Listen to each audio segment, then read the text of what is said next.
Hello viewers, আসসালামু আলাইকুম। আশা করি যে যেখান থেকে এই ভিডিওটি দেখছেন আল্লাহর রহমতে সবাই ভালো আছেন, সুস্থ আছেন। তো আজকে আমি টক ঝাল মিষ্টি একটা চালতার আচার রেসিপি নিয়ে হাজির হয়েছি আপনাদের মাঝে। আশা করি আপনাদের ভালো লাগবে। তো এটা খুব অল্প সময় এবং ঝটপট তৈরি করে নিতে পারবেন। তো চলুন দেখে নেই আমি কিভাবে আচারটি তৈরি করেছি। তো চালতার আচার বানানোর জন্য আমি চালতাটাকে কেটে নিয়েছি, ভালোভাবে কেটে পরিষ্কার পানি দিয়ে ধুয়ে নিয়েছি। তো এভাবে কেটে নিয়েছি। তো আপনার সাইজটা বড় ছোট করে নিতে পারবেন। তো এরপর প্রেসার কুকারে দিয়ে আমি চালতাটাকে ভাপ দিয়ে নিচ্ছি। তো আপনারা চাইলে পাতিলেও করে নিতে পারবেন। তো আমার কাছে সহজ মনে হইলো যে আমি প্রেসার কুকারে দিয়ে খুব তাড়াতাড়ি এটাকে ভাপ দিয়ে নিতে পারবো। তো এরপর এখানে আমি পরিমাণ মতো পানি দিয়ে দিলাম। এখন দিয়ে দিচ্ছি লবণ। তো লবণটা বুঝে শুনে দিতে হবে। দিয়ে দিচ্ছি হলুদের গুঁড়ো অল্প পরিমাণে। তো যেহেতু এখানে কোনো প্রকার কালার ইউজ করব না, তো এই কারণে আমি হলুদটা ব্যবহার করলাম।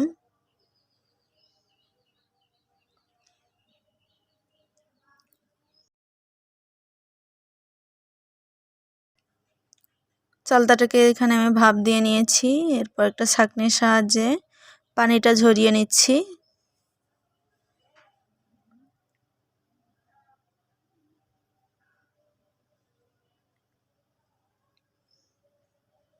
তো একটা জালের মধ্যে উঠিয়ে নিচ্ছি, এতে করে পানিটা খুব সহজেই ঝরে যাবে। তো দেখতে পাচ্ছেন খুব সহজে কিন্তু সেদ্ধ হয়ে গেছে। তো এরপর একটা মশলা রেডি করে নেব। তো এখানে নিয়ে নিলাম পাঁচফোড়ন আর নিয়ে নিলাম জিরা। তো এখন দিয়ে দিচ্ছি ধনিয়া। তো সবগুলো উপকরণ একসাথে ভালোভাবে মিশিয়ে নিচ্ছি।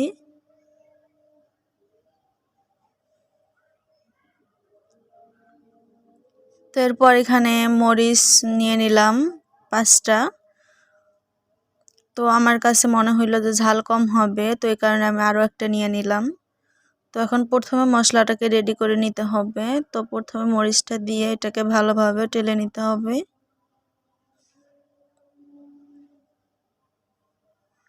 তো এরপর মশলাগুলো দিয়ে দিচ্ছি, দিয়ে এটাকে অনবরত নেড়ে চেড়ে ভালোভাবে ভেজে নিতে হবে। তো ভাজতে ভাজতে এক পর্যায়ে দেখবেন যে এটা থেকে ভালো একটা সুগন্ধ বের হচ্ছে, ভালো একটা ফ্লেভার আসছে। তখন বুঝতে পারবেন যে এটা ভাজা হয়ে গেছে। তখন চুলা থেকে নামিয়ে নেবেন।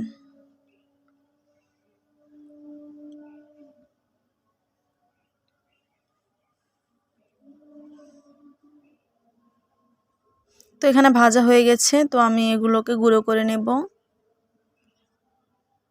তো এরপর পরিমাণ মতো সরিষার তেল দিয়ে দিলাম। তো তেলের মধ্যে এখন ফোড়নটা দিতে হবে। তো এখন নিচ্ছি 2টো শুকনো মরিচ এভাবে ছোট ছোট করে কেটে নিয়েছি, আর 2টো তেজপাতা মাঝামাঝি চিড়ে দিয়েছি। এরপর এটাকে অনবরত নেড়ে ভালো একটা ফ্লেভার আসা পর্যন্ত এটাকে ভেজে নিতে হবে। তো এরপর এখানে সরাসরি আমি চালতাগুলো দিয়ে দিলাম। তো রসুনটা দিতে আমি ভুলে গিয়েছিলাম। তো এখন আমি রসুনটা দিয়ে দিচ্ছি। তো এর কারণে এক সাইড করে নিচ্ছি।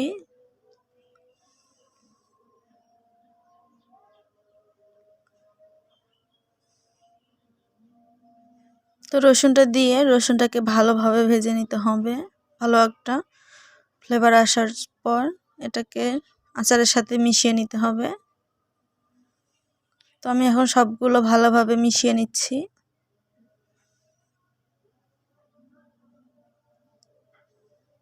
এরপর এখানে লবণ দিয়ে দিলাম। তো আগেও যেহেতু লবণ দিয়েছি, তো সেই কারণে এখানে অল্প পরিমাণে লবণ দিয়ে দিলাম। তো লবণটা আপনার টেস্ট অনুযায়ী দিয়ে নেবেন।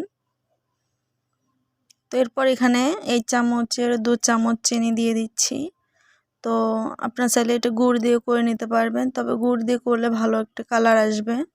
তো চিনি দিয়ে করলেও কালার আসবে, কিন্তু গুড়ের মতো আসবে না। তো চিনিটাও আমি ভালোভাবে মিশিয়ে নিচ্ছি আচারগুলোর সাথে। তো এক সময় ভাজতে ভাজতে দেখবেন যে কমে গেছে আর অনেকটা সুন্দর কালার চলে এসেছে।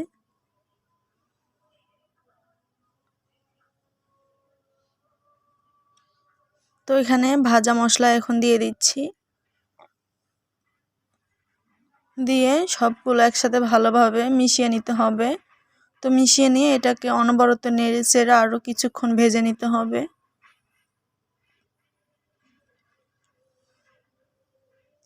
তো দারুণ একটা ফ্লেভার পাচ্ছি আমি, তো অনেক ভালো লাগবে এটা খেতে। তো আমার আচারটা তৈরি করা একদম রেডি হয়ে গেছে।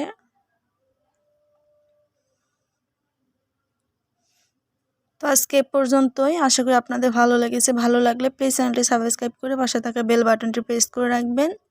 আজকের মতো এখানে বিদায় নিচ্ছি। সবাই সুস্থ থাকবেন, ভালো থাকবেন। আল্লাহ হাফেজ।